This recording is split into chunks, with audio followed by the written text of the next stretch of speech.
El universo de H.P. Lovecraft. Múltiples autores y dibujantes han logrado aproximarse a él a través de cómics excepcionales, la mayoría adaptaciones directas de muchos de sus relatos, desde autores europeos, americanos y hasta japoneses.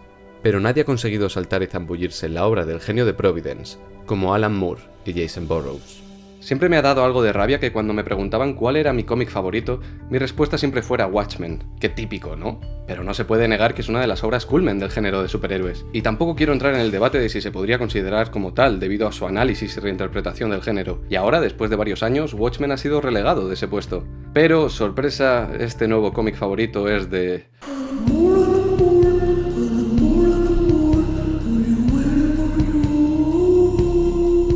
Este es mi primer vídeo dedicado a un cómic, y si entraba en este campo había que hacerlo a lo grande. Hoy comentaremos la obra Providence, de Alan Moore y Jason Burroughs, así como Courtyard y Neonomicon, una especie de secuelas incluidas en este volumen. También hablaremos de por qué Alan Moore está loco.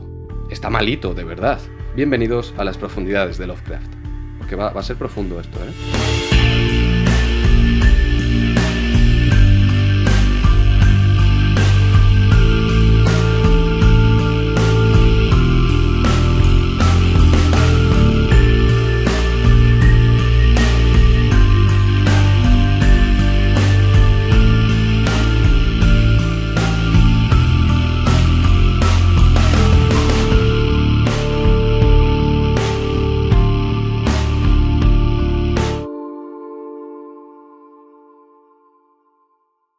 Rápidamente, aunque lo que más vamos a comentar en este vídeo es Providence, conformado por estos tres volúmenes, estos son una secuela de Courtyard y Neonomicon, incluidos en este volumen. Joder, la que tengo aquí liada. Courtyard es un relato que escribió Alan Moore en 1994, en el que traía los mitos de Cthulhu a la actualidad del momento y que en 2003 Anthony Johnston adaptó al cómic con Jason Burroughs a los lápices, que se quedaría para toda la obra lovecraftiana de Alan Moore. Neonomicon de 2010 sigue esa historia y por eso decidieron sacarlos en esta edición juntos. Como decía, Courtyard y Neonomicon toman lugar en el presente, donde una serie de asesinatos están ligados a la obra de un tal H.P. Lovecraft. Con esta reinterpretación de los mitos, Moore buscaba traer algo que echa en falta de estos ritos innombrables de la obra del genio de Providence, es decir, el sexo. Hay una clara ausencia de sexo en las historias originales, así como de mujeres, diversidad, etc. Pero luego hablamos de eso. Os recomiendo leer Neonomicon y ver si os gusta antes de entrar en Providence, ya que es conclusivo y se puede intuir por dónde van a ir los tiros. Ahora os advierto, Alan Moore haciendo terror es demasiado bueno. Se pasa realmente mal con este volumen. Retrata cosas que no solemos ver en el cine por lo impactantes que son, y cuando se han hecho ha habido controversia. Por lo tanto, mucho cuidado. Ahora, Providence, serie publicada entre 2015 y 2017. La historia se ambienta en 1919 y comparte universo con Neonomicon. El protagonista es Robert Black, un periodista del New York Herald que decide dejar el periódico por un tiempo para enfrascarse en la escritura de un libro. Además de eso, es de descendencia judía y homosexual. Aún no tiene muy claro sobre qué va a tratar su libro, pero siente que ha dado con algún tipo de sociedad secreta que lleva operando en esa parte del país durante mucho tiempo. Así que se embarca en un viaje para recabar la información necesaria mientras lidia con el duelo por haber perdido a su amante. Por el camino se encontrará con personajes con nombres muy similares a los de los personajes de H.P. Lovecraft, que en esta época no es nadie aún. Pero claro, eso lo sabemos nosotros, y ahí reside la magia de Providence. O parte de ella, porque madre mía. Arte y dirección. Cuando uno abre alguno de los volúmenes de Providence dice, ya ves, cómic, dibujo... ¿Pero qué cojones? Cada grapa o capítulo acaba con unas páginas del diario de Robert, y a veces documentos que ha ido encontrando y que incluye en esta libreta. Hay muchas páginas de texto y os digo que cada tomo cunde. Es un ratito acabarlos, ¿eh? Pero bueno, estábamos con las imágenes. Seré conciso con esta parte porque tampoco soy un experto en dibujo. He visto por ahí que Burroughs, el dibujante, tiene sus detractores, pero a mí me parece que ha hecho una labor excelente. Ha sabido representar a los personajes y las localizaciones de los relatos con un estilo admirable. Lovecraft no suele describir demasiado los rasgos de sus protagonistas y antagonistas, y aún así es verles en el cómic y los reconoces al instante, así como ciertas localizaciones como Innsmouth o Dunwich, en el cómic Salem y el pueblo de Athol, que se identifican desde el momento que uno ve la portada de cada capítulo, por no hablar de que prácticamente todas las localizaciones son reales, y si lo miras en Google Maps es una locura lo bien plasmadas que están. Por otro lado encontramos personalidades reales muy bien realizadas dentro de su estilo, que no voy a enseñaros para no perder esa sorpresa. A nivel de estructura de las viñetas y los planos, que es lo que realmente me interesa a mí, el cómo se aprovecha la narrativa de la novela gráfica para contar la historia, es buenísimo. Utiliza un formato horizontal de 4 viñetas por página que recuerda muchísimo al cine, aprovechando el medio para hacer sutiles zooms a lo largo de la lámina entre otros recursos. Por otro lado, encontramos páginas estructuradas en 3 viñetas verticales, que se reservan para los momentos en los que el protagonista sube o baja a las distintas realidades que plantean. Podría pararme muchas otras cosas, como la delineación de las viñetas, que es irregular hasta que algún elemento paranormal entra en juego, o el uso de polípticos y marcos brillantes, pero me extendería demasiado y aquí he venido a hablar de la historia. ¿Y qué es una historia sin una buena documentación antes? Documentación. Para escribir Providence, Alan Moore hizo un trabajo de documentación exhaustivo. Casi toda la historia tiene lugar en 1919, así que podemos ver eventos tales como la imposición de la ley seca, la huelga de actores, la huelga de la policía y el desastre de melaza de Boston. Gracias al cuaderno de Robert Black sabemos en qué día en especial están ocurriendo los sucesos de la trama. Y tengo la sensación de que si en un capítulo, por ejemplo, Robert Black va a Manchester, New Hampshire, está lloviendo, ese día seguramente llovió en Manchester. Es que no me extrañaría que fuera así. También se documentó sobre la biografía de Lovecraft y otros escritores de su círculo, probablemente recurriendo a los trabajos de S.T. Joshi, considerado el mayor estudioso del autor de Providence. Importante conocerle también, no digo nada. Es realmente emocionante lo que hizo con todo esto, pero creo que es mejor que lo descubra el lector. Había momentos en los que tuve que cerrar el volumen pensando, el cabrón lo ha hecho.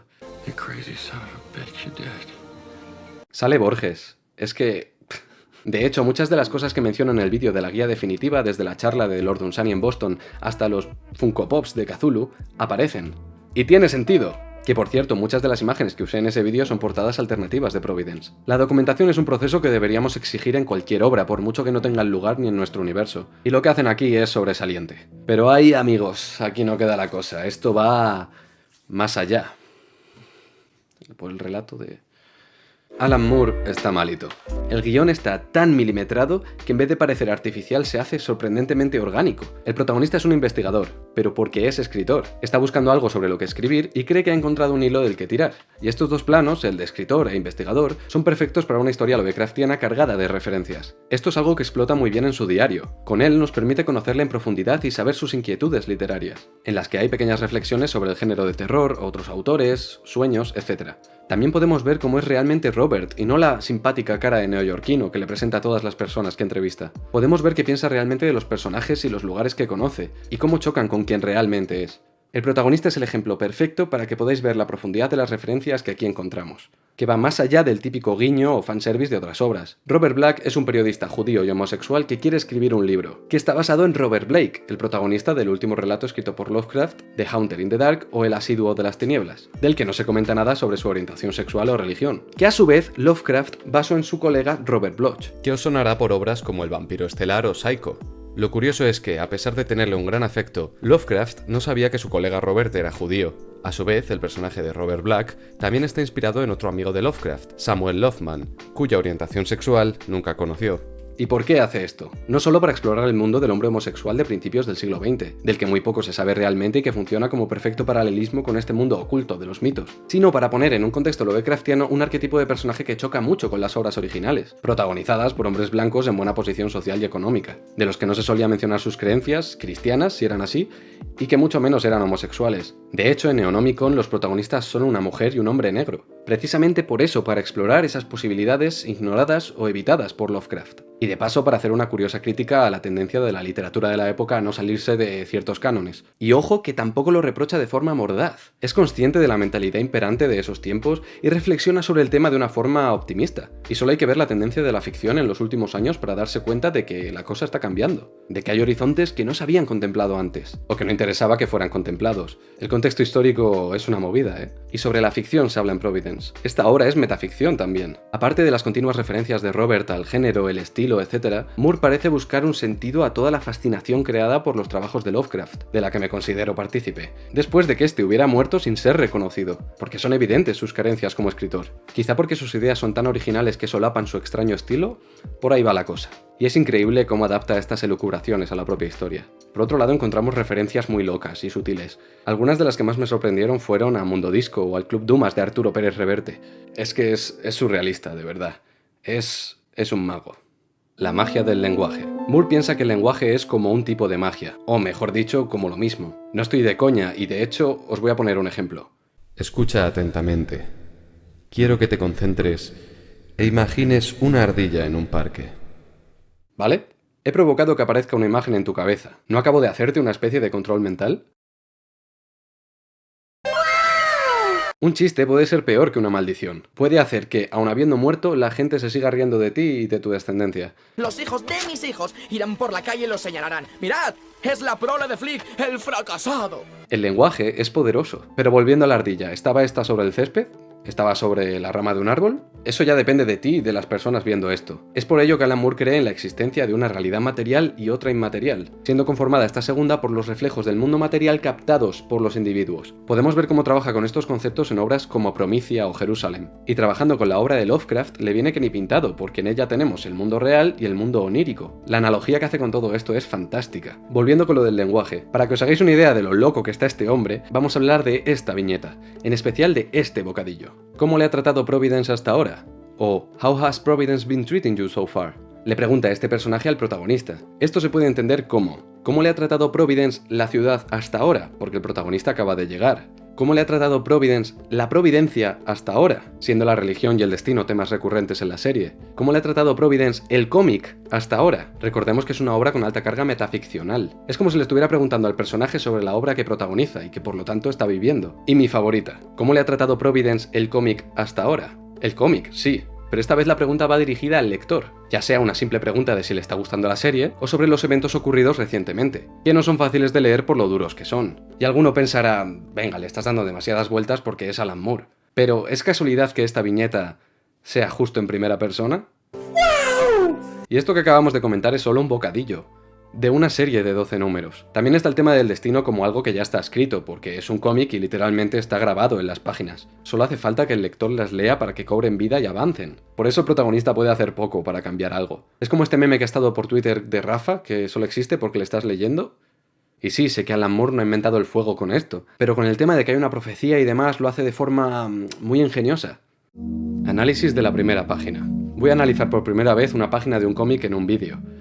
Estoy hasta nervioso, chaval. La primera viñeta es un fragmento de una carta. En ella se menciona a Huysmans, un autor francés que influenció en la Weird Fiction, género en el que se especializaba la revista Weird Tales, donde Lovecraft publicó muchos de sus relatos. La siguiente frase es: parecía que eras capaz de atravesar el velo de las meras palabras para adentrarte en la realidad que hay tras ellas, seguido de un comentario de índole erótica. De momento ha establecido sobre qué tipo de literatura va a hablar la historia y que la sexualidad va a tener un papel importante en ella. En las viñetas consiguientes realiza un zoom out que pasa de unos planos subjetivos a uno semisubjetivo, donde al fin vemos al receptor de la carta, que la ha roto en pedazos y arrojado al estanque. Como decía la segunda frase, se está atravesando literalmente el velo de las palabras, la página, para adentrarnos en la realidad, es decir, la novela gráfica. En la cuarta viñeta nos encontramos una voz en off que, aunque se trate de otro personaje hablando en otro contexto totalmente distinto, es completamente aplicable a la escena que estamos viendo, dejándonos claro que se trata de una ruptura y jugando con el doble sentido de las palabras. Tirar por la borda, romper la relación, hacer añicos, las hojas destrozadas en el estanque al fin y al cabo. Esta página es toda una declaración de intenciones. Además de cuadrar perfectamente con la última página de la serie, nos está diciendo que se proponen atravesar los textos originales para llevarnos a la esencia, para hacerlo real. Y joder si consiguieron hacer una de las mejores adaptaciones de la obra del autor. De hecho, puedo afirmar que Providence es una de las mejores obras biográficas de Lovecraft y a su vez un estudio excepcional de su trabajo. Todo un homenaje, quizá no al mejor escritor de la historia, pero sí a uno de los más grandes soñadores de la literatura. En conclusión, joder, es que lo voy a decir. Providence es una obra maestra, joder. El problema es que a veces digo que una obra no es para todo el mundo, y en este caso sí que es totalmente en serio. ¿Puedes disfrutarlo sin haber leído Lovecraft antes? Quizá hay quien dice que si te gusta el terror lo vas a disfrutar. Pero por las reseñas que he estado leyendo y viendo, hay gente a la que se le ha hecho confuso o pesado. De hecho, este primer tomo se lo compré a un chaval de Orcasitas por Wallapop. Y me dijo algo así como que a ver si me gustaba porque él no había entendido el rollo. Y de hecho, Neonomicon y el tercer volumen creo que fue, me los dio una amiga porque no le habían gustado. Me recuerda al caso de la serie de Watchmen que hizo HBO. Considero que es una obra increíble que pretende emular la narrativa del material original manteniendo un profundo respeto en todo momento. El problema viene si no has visto o leído la obra original. Entonces supongo que es disfrutable, pero la cantidad de cosas que se te quedan colgadas no creo que dejen muy buen sabor de boca. En cambio, entenderlas y ver cómo los autores han jugado con estas referencias es tan satisfactorio. Por eso os traigo la herramienta definitiva, una web que propone dos tipos de guía de lectura, una simplificada, un relato por grapas, siendo en general en el que está basado cada uno de ellos, y otra más en profundidad, que si sigues no te hará falta leer nada aparte. También, y aquí viene lo guapo, un análisis increíblemente detallado de cada capítulo, página y viñeta. Y es muy bonito porque mucha gente ha aportado a esta base de datos con detalles que han ido encontrando. Creedme si os digo que leer Providence y luego acudir a esta web es una experiencia chulísima, durante la lectura o después, cuando queráis. Os dejo todo en la descripción. Quizás si estás tan loco como nosotros puedes leer toda la narrativa, y algo de la poesía también, y luego lanzarte a Providence como el premio final. Eso ya depende de ti. Hay muchas cosas que he preferido no mencionar para no arruinar la experiencia a aquellos que se animen a leerlo. Que todo esto puede parecer muy farragoso y complicado, pero una vez entras y si encima llevas un background de algunos relatos leídos antes, es una experiencia que muy pocas obras de ficción me han dado. Por lo general no suelo tener esa sensación de querer que algo no termine. Hasta con libros que me están encantando quiero llegar hasta el final. Quiero ver cómo concluye la historia. Y con Providence no. Con Providence no quería que acabase.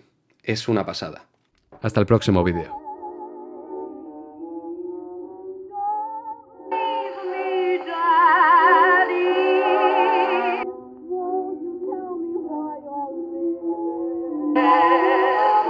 When you're near me, dearie, life